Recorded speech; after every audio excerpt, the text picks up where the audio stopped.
So guys welcome back again to our channel Pakistani गरीब reaction. So guys आज जो है वो काफ़ी ज़बरदस्त वीडियो होने वाली है। उससे पहले हम अपना इंट्रोडक्शन आपको दे दें। माय नेम इज हसन नहीं आसिफ। मोहम्मद लतीफ़। आज की वीडियो का टाइटल है फर्स्ट 1 मिलियन 1 ट्रिलियन 1 ट्रिलियन यार 1 trillion dollars economy in India. आवाज भाई वाह, इतनी ज़्यादा इकॉनमी। हाँ, जो अगर पाकिस्तान की कितनी है अभी? पाकिस्तान की इस टाइम 200 मिलियन के करीब 292 बिलियन यूएस डॉलर्स के के अराउंड अराउंड है। तो ये जो है ना 1 ट्रिलियन की भी बातें हो रही हैं। अभी देखते हैं इसमें क्या सच्चाई है। ये एक स्टेट की है मेरे ख्याल से, फर्स्ट इंडियन स्टेट। हाँ, फर्स्ट इंडियन तो स्टेट की है। वैसे महाराष्ट्र टोटल तो 3 आई थिंक ट्रिलियन डॉलर्स की बहुत बड़ी इकोनॉमी है इंडिया की। बट आप अभी आया था इशरात आए थे, हाँ, सेट्स। तो वीडियो को स्टार्ट करते हैं अकाउंटिंग के साथ 3 2 1। दोस्तों आज हमारे देश के कुछ स्टेट में आपस में ही कंपटीशन चल रहा है और वो कंपटीशन है 1 ट्रिलियन इकोनॉमी बनने का। और इस पूरे कंपटीशन में महाराष्ट्र, उत्तर प्रदेश, तमिलनाडु, गुजरात और कर्नाटक शामिल है और इन सभी राज्यों में 1 ट्रिलियन इकोनॉमी बनने की होड़ लगी हुई है। और आज की इस वीडियो में हम यही डिस्कस करने वाले हैं आखिर इन सब राज्यों में कौन सा ऐसा राज्य है, कौन सा ऐसा स्टेट है जो सबसे पहले इस टारगेट को अचीव करेगा। अभी थोड़ा समझते हैं अकॉर्डिंग टू विकिपीडिया इन सब स्टेट्स की ऑलरेडी जो अभी जीडीपी है वो कितनी है और कितना परसेंट का जंप इन्हें अभी फाइनेंशियल ईयर में आगे देखने को मिलेगा। सबसे पहले दोस्तों मैं आपको बता देता हूँ जो डाटा मैं अपनी वीडियो में यूज करने वाला हूँ मैं वो विकिपीडिया के थ्रू यूज करने वाला हूँ। साथ ही देखेंगे कि ये अलग अलग स्टेट कब तक इस टारगेट को अचीव करना चाहते हैं और उसके बाद हम पूरा डिस्कस करेंगे कि सबसे पहले कौन सा ऐसा स्टेट है जो 1 ट्रिलियन इकोनॉमी बन सकता है। तो सबसे पहले बात करते हैं उत्तर प्रदेश की। According to Wikipedia Uttar Pradesh की 2023 और 24 की एस्टिमेटेड जीडीपी होने वाली है 256 बिलियन डॉलर और यहाँ जीडीपी ग्रोथ रेट होने वाली है 17.1% 2022 और 23 के लिए। और उत्तर प्रदेश इस 1 ट्रिलियन डॉलर इकोनॉमी को 2027 तक अचीव करना चाहता है। अब बात करते हैं कर्नाटक की। तो फ्रेंड्स कर्नाटक की 2023 और 24 के लिए एस्टिमेटेड जीडीपी है अराउंड 236 बिलियन डॉलर और यहाँ पर 2021 और 22 में जो जीडीपी ग्रोथ हुई है वो है 9.5%। और कर्नाटक भी इस 1 ट्रिलियन डॉलर इकोनॉमी को 2027 तक ही अचीव करना चाहता है। अब बात करते हैं तमिलनाडु की। दोस्तों तमिलनाडु की इकोनॉमी देश की दूसरी सबसे बड़ी इकोनॉमी है और ये मोस्ट इंडस्ट्रियलाइज्ड स्टेट है इंडिया का।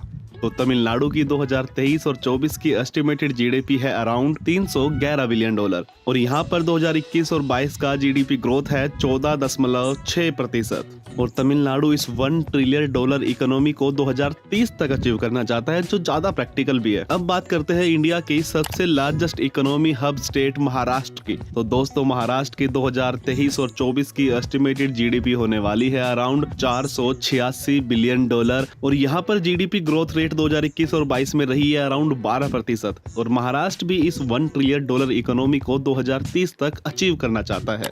अब बात करते हैं गुजरात की। तो गुजरात की 2023 और 24 की एस्टिमेटेड जीडीपी होने वाली है अराउंड 321 बिलियन डॉलर और यहाँ पर 2021 और 22 का जीडीपी ग्रोथ रेट रहा है सबसे ज्यादा 17.4% और गुजरात अपने 1 ट्रिलियन के टारगेट को 2027 तक अचीव करना चाहता है। अब दोस्तों आंकड़ों को देखकर थोड़ा अंदाजा तो आपने लगा ही लिया होगा कि कौन सा स्टेट सबसे पहले अपने इस टारगेट को अचीव करने वाला है। दोस्तों वैसे तो फ्यूचर को प्रेडिक्ट कोई भी नहीं कर सकता, फिर भी अगर सेंटर और स्टेट में अगर पॉलिटिकल स्टेबिलिटी रही तो महाराष्ट्र देश का पहला राज्य होगा जो 1 ट्रिलियन डॉलर इकोनॉमी को अचीव करेगा, वो भी 2030 तक। तो दोस्तों जिन जिन स्टेट को 2027 तक 1 ट्रिलियन इकोनॉमी हासिल करनी है वो टारगेट सच में थोड़ा डिफिकल्ट है। अगर स्टेट गवर्नमेंट के पास कोई स्पेशल इसके लिए प्लानिंग नहीं है तो 2030 तक भी महाराष्ट्र के अलावा बाकी स्टेट को 1 ट्रिलियन तक पहुंचना थोड़ा मुश्किल हो जाएगा। तो दोस्तों आपको साफ साफ वर्ड्स में बताऊं तो 2027 तक तो मुझे नहीं लगता पूरे देश में कोई भी स्टेट 1 ट्रिलियन इकोनॉमी हब बनने वाला है। 2030 के बाद जरूर आपको महाराष्ट्र जैसे बड़े स्टेट 1 ट्रिलियन में शामिल होते दिख सकते हैं, लेकिन इन सब स्टेट की जो जीडीपी ग्रोथ है वो काफी अच्छी है, इसलिए 2030 से 2035 के बीच ये सब स्टेट आराम से अपना टारगेट पूरा कर लेंगे।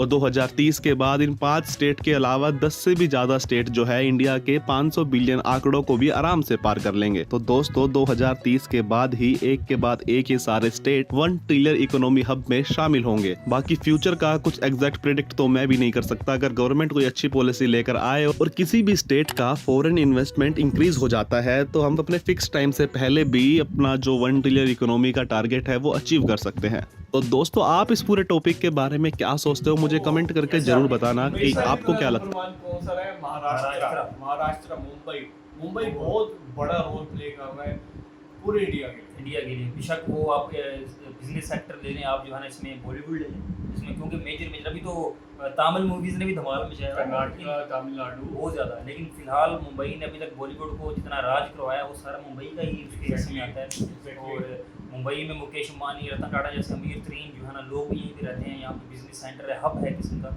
लेकिन मुंबई सिर्फ अकेला नहीं, ये बात और ये महाराष्ट्र इसमें आप पुणे को नहीं भूल सकते, जो लार्जेस्ट मेडिकल कॉलेज रखता है, जो कि अपने अंदर ही आईटी हब है, हिली एरियाज में रखता है और आईटी हब के अंदर भी है। बेंगलोर, हैदराबाद के बाद अगर देखा जाए पुणे अपने आप में एक आईटी हब है। तो ये बाकी महाराष्ट्र यहाँ तो किस्मत वाला है, उसको सीरीज ही सारे ऐसे मिले हैं। तो काफी खूबसूरत भी है महाराष्ट्र। हिली एरियाज सबसे भी ज्यादा हैं। खूबसूरत तमिलनाडु, कर्नाटका यार, ये तो आप लोग बोल ही नहीं सकते। साउथ इंडियन स्टेट्स जो है काफी खूबसूरत है। इसके बाद कर्नाटका, फिर तमिलनाडु, फिर उसके बाद ओडिशा, उत्तर प्रदेश और ऐसे मतलब काफी ज्यादा स्टेट्स हैं यार इंडिया के अंदर। सो गाइस, बहुत खुशी हुई है यार $1 ट्रिलियन की एक जो स्टेट इंडियन बनने जा रही है। दुआ करें पाकिस्तान अकेला ही यहाँ तक पहुँच जाए। ये तो स्टेट है, पूरी पाकिस्तान पूरा पाकिस्तान ही पहुँच जाए तो शुक्र अदा करेंगे खुदा का। बस ये मेरे ख्याल में वीडियो का बहुत ज़्यादा ख्याल। ठीक है, खुदा हाफिज़।